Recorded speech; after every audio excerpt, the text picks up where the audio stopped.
এটা কি কচুয়া মিলন সংঘের পূজা মণ্ডপ? আচ্ছা, এখানে পুজো হয়। সমস্ত রকম পুজো এখানে অনুষ্ঠিত হয়। ওয়েদারটা ভীষণ ভালো।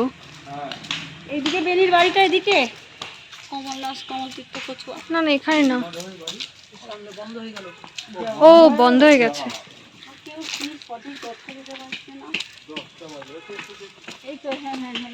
এইটা তাই তো?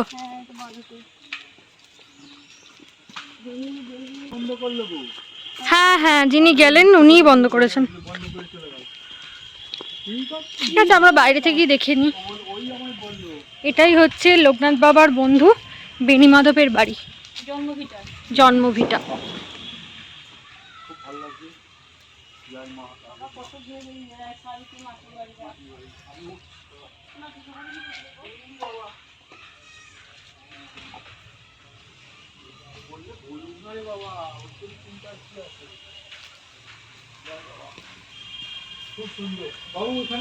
হ্যাঁ আসছি।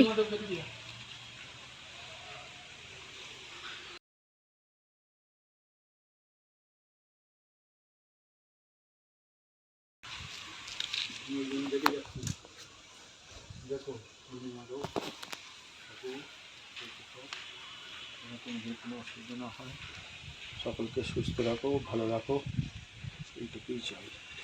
মঙ্গলময়, মঙ্গল করা। পুরো বাড়িটাই বন্ধুরা মাটির, মানে আগেকার দিনে যেরকম মাটির বাড়ি থাকতো আর কি। আর পুরো বাড়িটাই সুন্দর করে নিকানো আছে, খুব সুন্দর আর কি। বাইরে থেকে মানে ভীষণ সুন্দর লাগছিল, যদি আমরা ভিতরে ঢুকতে পারলাম না, কারণ কি এটা বন্ধ হয়ে গিয়েছিল। আমরা এখানে পৌঁছেছিলাম 10টা নাগাদ।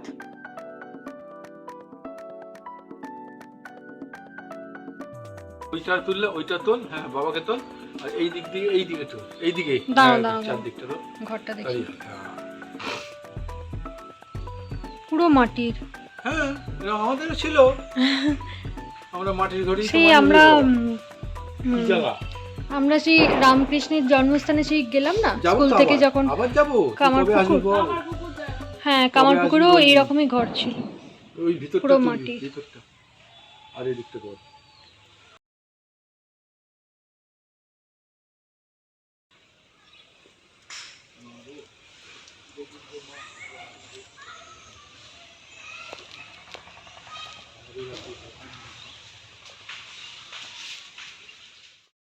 হ্যাঁ, কবে আসার কথা বলেছে?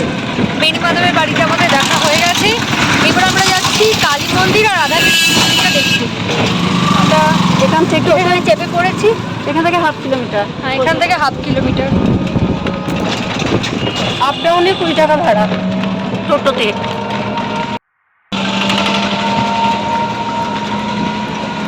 যখন দেখে যাওয়া তো উচিত। হ্যাঁ সেটাই।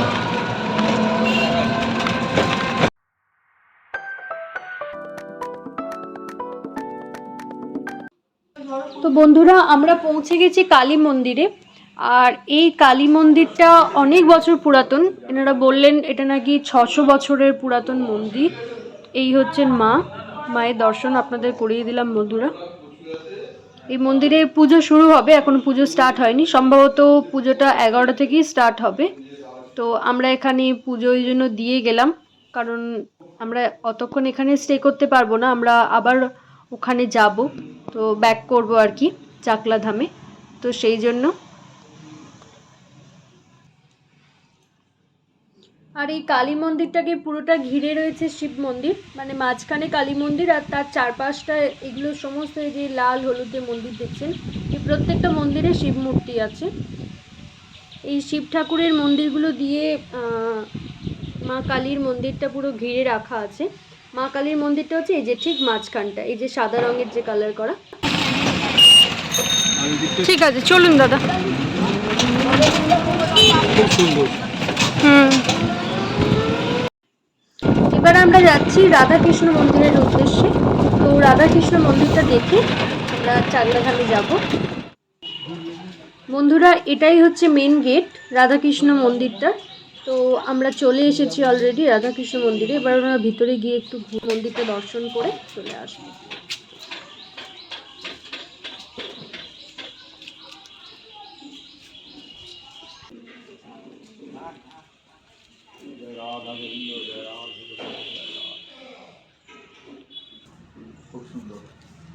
সবজিগুলোর নাম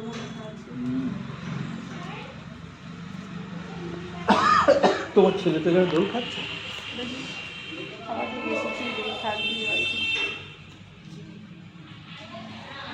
এখানে রাধাকৃষ্ণের মূর্তির সাথে সাথে এখানে শিব ঠাকুরেরও একটা মূর্তি রয়েছে দেখছি, এই যে এখানে লোকনাথ বাবুরও এই যে মূর্তি আছে।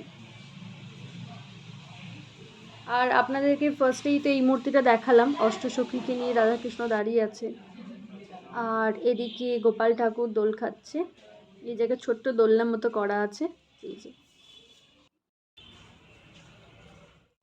তো বন্ধুরা আমরা চলে এলাম আশেপাশের সমস্ত মন্দিরগুলো পরিদর্শন করে।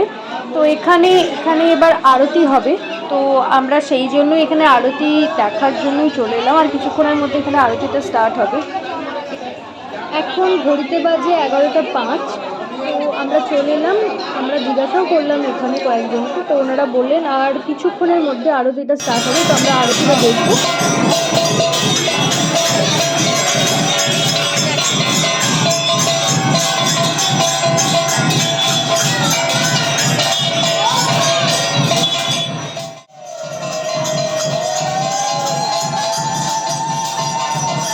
এই দেখুন বন্ধুরা, এখন ঘড়িতে বাজে 11:40।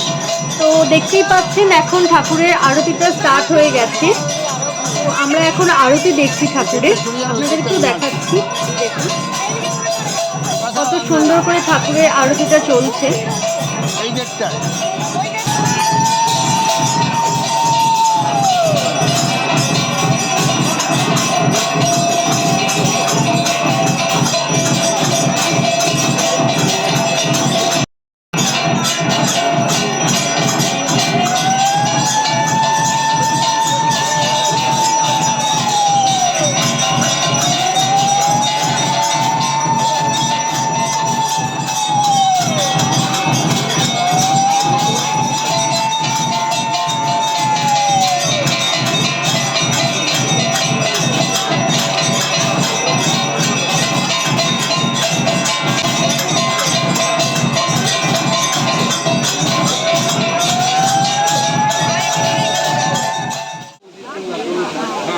তো বন্ধুরা আরতি শেষ হয়ে গেল, এরপরে আমরা ভোগ খাওয়ার জন্য লাইনে দাঁড়িয়েছি। এই হচ্ছে লাইন। আর আমাদের যেহেতু লাল কুপন, আর লাল কুপনের টাইমটা আপনাদের বললামই যে 12:30, আমরা লাইনে দাঁড়িয়ে পড়েছি। আমরা এখানে ভোগ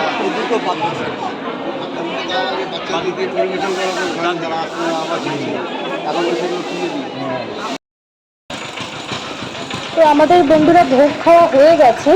তো এটা হচ্ছে প্রাচীন মন্দিরটা, যেটা আপনাদের দেখানো হয়নি, তো সেটা আপনাদের দেখিয়ে দিলাম। এখানেও বাবার একটা মূর্তি রয়েছে। ভোগ খাওয়ার সময় বন্ধুরা আপনাদের দেখানো হয়নি যে ভোগে আমরা কি কি খেলাম। তো ভোগে আমরা খিচুড়ি, পোলাও, আলু সয়াবিনের তরকারি আর পায়েস খেয়েছিলাম। তো আমাদের খাওয়া দাওয়া হয়ে গেল, ঠাকুর দর্শন হয়ে গেছে। এবার আমরা বেরিয়ে পড়লাম চাকলা ধামের উদ্দেশ্যে। যেহেতু আমাদের প্ল্যানিংই ছিল যে আমরা একদিনেই দুটো জায়গা ঘুরবো, তো সেহেতু আমাদের কচুয়া ধামটা পুরোপুরি দেখা হয়ে গেল বলে আমরা এখন যাচ্ছি চাকলা ধামের দিকে। তো বন্ধুরা আমি অবশ্যই আপনাদেরকে দেখাবো যে চাকলা ধামে কীরকম কী আমরা দেখলাম, ঠাকুরের মূর্তি বা চারদিকটা কীরকম কী দেখলাম। তো এটা আমি নেক্সট ভিডিওতে অবশ্যই আপলোড করবো বন্ধুরা। ততদিন পর্যন্ত আপনারা ভালো থাকুন, সুস্থ থাকুন। আমাদের ভিডিওগুলো দেখার জন্য অসংখ্য ধন্যবাদ বন্ধুরা। এইভাবেই পাশে থাকবেন, আর অবশ্যই ভিডিওগুলো ভালো লাগলে লাইক, শেয়ার, কমেন্ট করবেন, আর চ্যানেলটিকে সাবস্ক্রাইব করবেন নতুন ভিডিও পাওয়ার জন্য।